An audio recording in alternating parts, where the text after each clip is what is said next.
There were plenty of first-time home buyers that just had to exit the buyer's market because there was just no way their 5% down offer with no appraisal contingency and no other types of things was going to have a chance of winning the deal. Right. And the big key for the first-time home buyer is just being able to get in, because at some point, that point where they're in helps them piggyback to the next thing. Hope everyone's doing well today. Today, I am joined by Randy Atkinson, superstar loan officer here in Austin, Texas. Randy, how is it going? It's going great. How are you? Doing well, and I believe you're still with Capstar Lending. I know. In our times that we've known each other, you've been with a few different places, but I'm assuming still with Capstone. Nothing changed this week. Yep. Capstar Lending. We're owned by a small little bank called First Bank out of Wichita Falls, but Capstar Lending is how we do business. Nice. And so it's been an interesting, I'm sure, start of the year for you in the mortgage world. Can you maybe, what was your rundown for 2022 and where things have started off here in 2023? Yeah, it's been definitely interesting to say the least. 2022, a lot of momentum to start the year, all the way from 2020 through 2021 and the beginning of 2020, all the way until about May-ish or so. And that's where things really started to slow down quite a bit. And since May of 2022, it has been a completely different market. Rates have gone up very quickly. People have backed away from them. Sellers are not able to sell houses like they expected to sell houses as quickly or at the price point. So the market shifted quite a bit. Some people in our business, in the real estate business in general, got out of the business completely just because they couldn't make a living. As we've rolled into 2023, things have started to shift a little bit. Concerns about inflation have started to ease a little bit. Data is showing a strong economy. Interest rates are starting to settle a little bit, even come down on the mortgage side. So things are starting to get back into more of a organic type setting, and that's bringing more people back to the market to either buy and or sell. Sure. Now, one of the things, like, as loan officers and as real estate agents, obviously we work in parallel a lot of the time, but one of the things that's tricky as a loan officer is, especially for some loan officers, a decent chunk or sometimes a large chunk of their business can be refinance stuff. And that, because of the rise of interest rates, completely dried up. Even if people were interested in buying or selling a home, there was no need to refinance from the 3% rate that you got a year ago up to 6.5% or 7% at this time. But yeah, again, obviously a lot of similar things that I'm seeing too is that around that May timeframe of 2022, you had people that obviously inflation started to really spike and be really noticeable, I felt like, for people, right? Like it was there a little bit earlier, but like it really suddenly felt like it was actually like hitting your pocketbook when you went to the grocery store, hitting your pocketbook when you went to the gas station, all those kind of places. And that, coupled with obviously a rise in interest rates, which affects affordability for a lot of people's homes.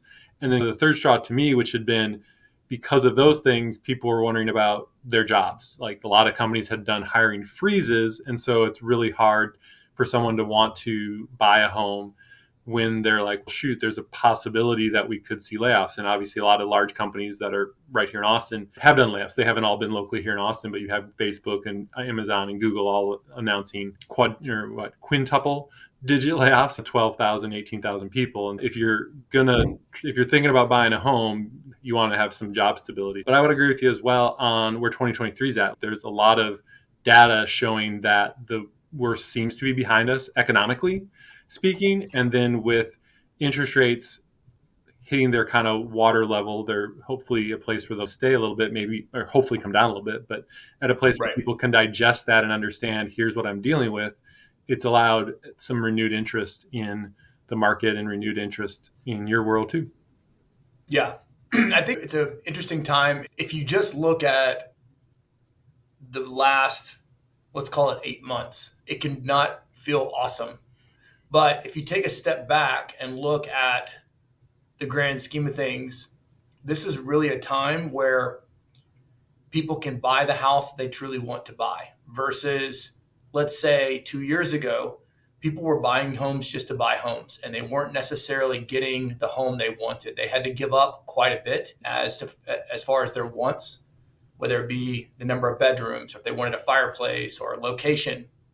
And many times those particular people had to overpay just to get the home because there was such a frenzy of people trying to buy. Now we're on the other end of that spectrum. And so sellers that are bringing their homes to the market right now are trying to do everything they can to market their property to draw in buyers, which is a really nice shift for people that are looking to buy the house, whether it's second, third house, or particularly for those people that it's their first time. A lot of times, those first time home buyers weren't able to compete in the market last couple of years because they didn't have the additional cash to bring to the table. Maybe they had a particular financing product that sellers just weren't willing to accept. And so now, or maybe they just had marginal credit and they were just like, I'm not sure if this is going to work out. Now they have an opportunity to come in, not only get the house they want, but also maybe dictate some terms on that contract where it's going to be a really nice property / investment for them long term. Yeah, no, that's probably the biggest opportunity going forward, right? If you had wanted to buy a home late 2020, early 2021, but were a first time home buyer who didn't have 20% down, didn't have a lot of additional cash reserves, like there was just no way your offer was going to get accepted when other people were putting at least 20% down, if not more, or all cash offers. And those people, if a first time home buyer or a second time home buyer that just doesn't have a ton of cash, now they have the opportunity to get back in the market. Yes, the home prices are not as cheap as they were in early 2021, and interest rates have gone up, so that cost of that mortgage is going to be more, but you can actually go ahead and potentially negotiate with the seller, choose within your budget neighborhoods and homes that you want, and have some options. Where there were plenty of first time home buyers that just had to exit the buyer's market because there was just no way their 5% down offer with no appraisal contingency and no other types of things was going to have a chance of winning the deal. Right. And the big key for the first time home buyer is just being able to get in, because at some point, that point where they're in helps them piggyback to the next thing, whether it's the next house, or maybe they make some money on the equity of that property and they use that to start a business, travel, whatever. But it's the first entry point into that world of building wealth through real estate. A couple of years ago, they just weren't able even to do that. It just wasn't possible. So now is the time, even though maybe the financing terms aren't as favorable, maybe the house prices are a little bit more expensive, but now is their time to actually get in. And so then they can start to build that wealth 5, 6, 7 years down the road.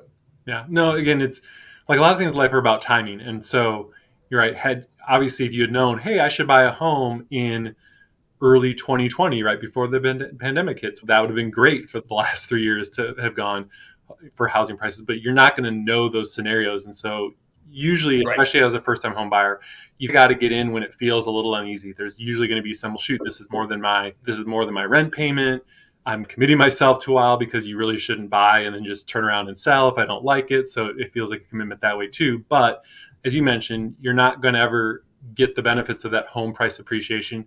You're never going to get the benefits of utilizing that monthly payment, because over the last 3 years, if you didn't buy a house and didn't have that stable principal and interest payment, your rent's gone up quite a bit as well too. And it's still, while it can still be challenging and stressful for anyone, but especially a first-time home buyer, to make that leap, if you're ready to make that commitment, it still can be a really good time to do it, and a lot better time than the last couple of years have been. Yeah, I agree.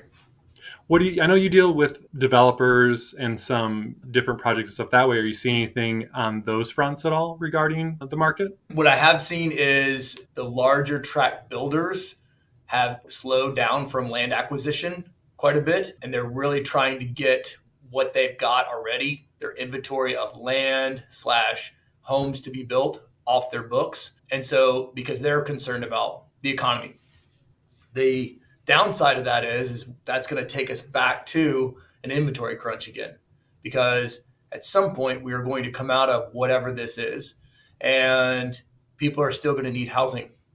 And a lot of people want to buy new homes, but if there are not enough new homes to fill that appetite, resale is going to be where it's at again. And then here we go back again. Now, I'm not saying it's going to go back to the supply and demand situation that we had a couple of years ago, because I think interest rates had a big piece of that as well.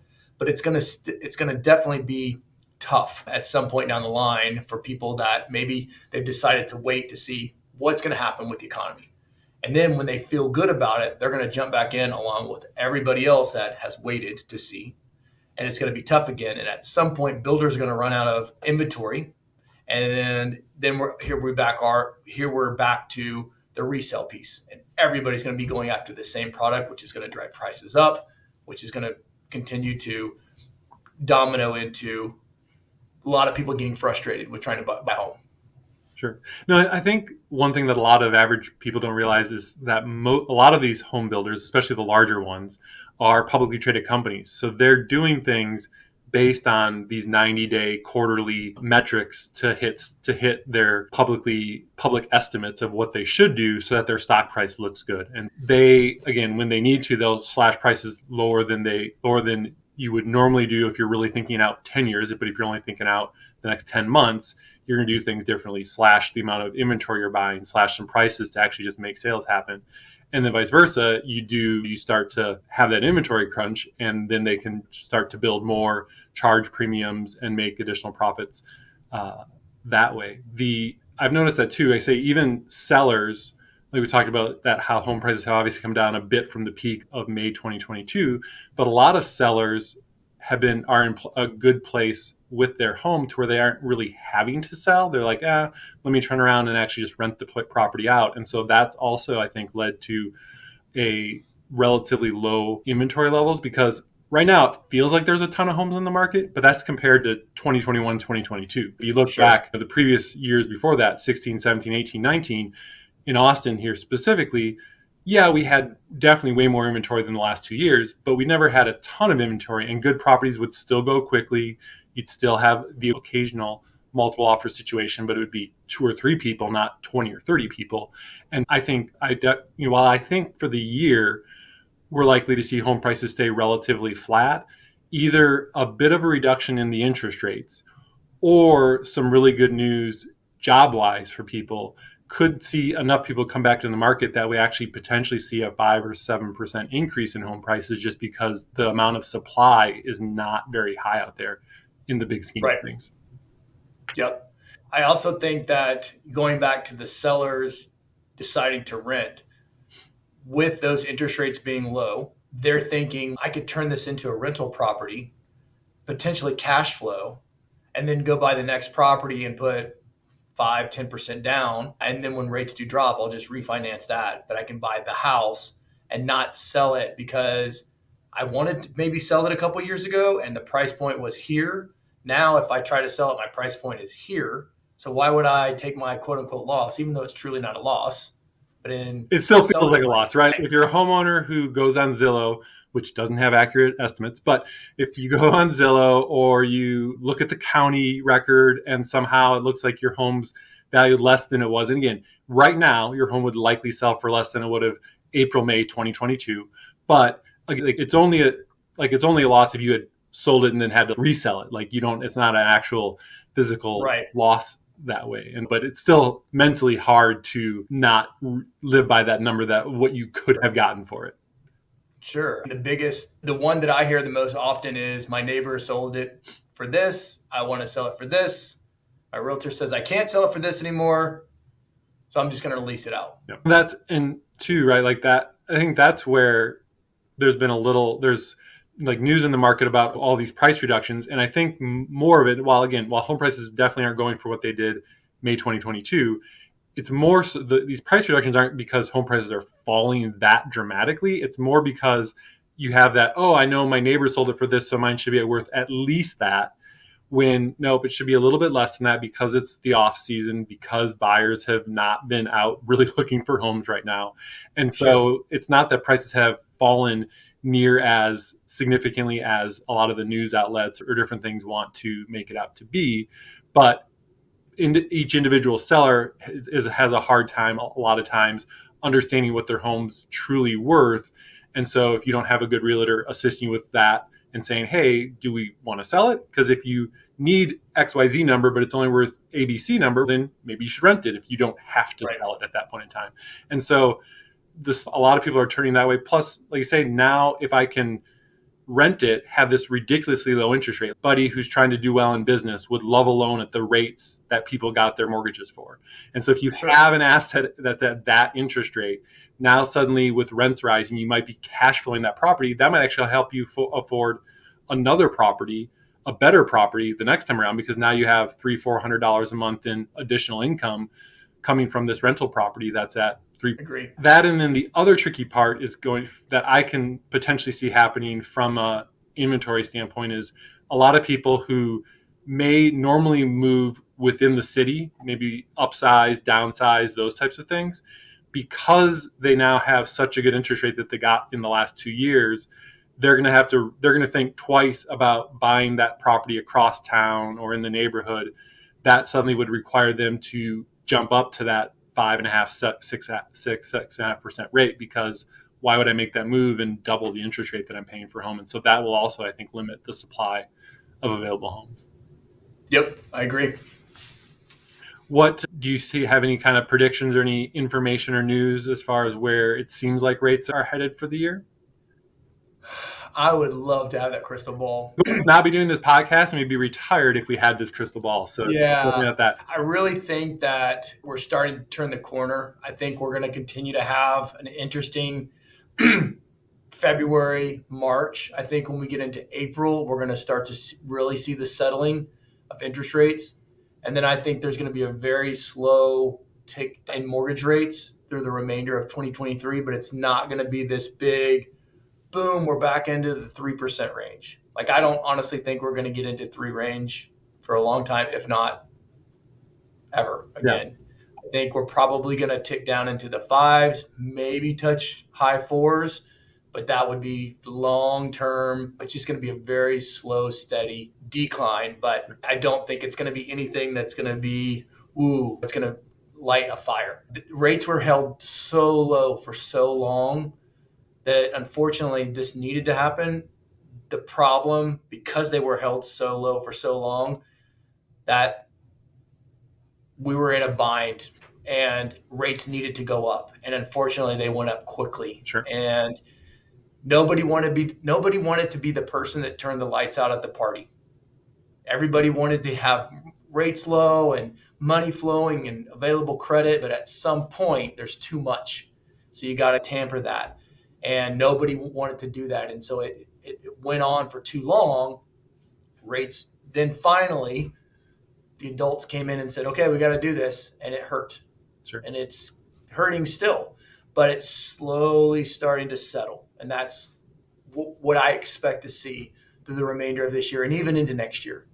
Yeah, it's interesting. I feel like this year, like the predictions that national economists do and the Realtors Association, all those kind of things, I feel like there's been a bigger spread as far as the predictions of what's going to happen, anything from down back to the low 5s up to 7% or over 7% for interest rates. And usually there isn't quite that much disagreement in a lot of cases. I 100% agree with you. Like, unfortunately, again, the adults couldn't have gotten together sooner and done the gradual rate rising thing, which they should have done, which would have been beneficial to everyone involved had they done it, so that it wouldn't have felt so jarring when they had to raise interest rates as sharply as they did, as quickly as they did.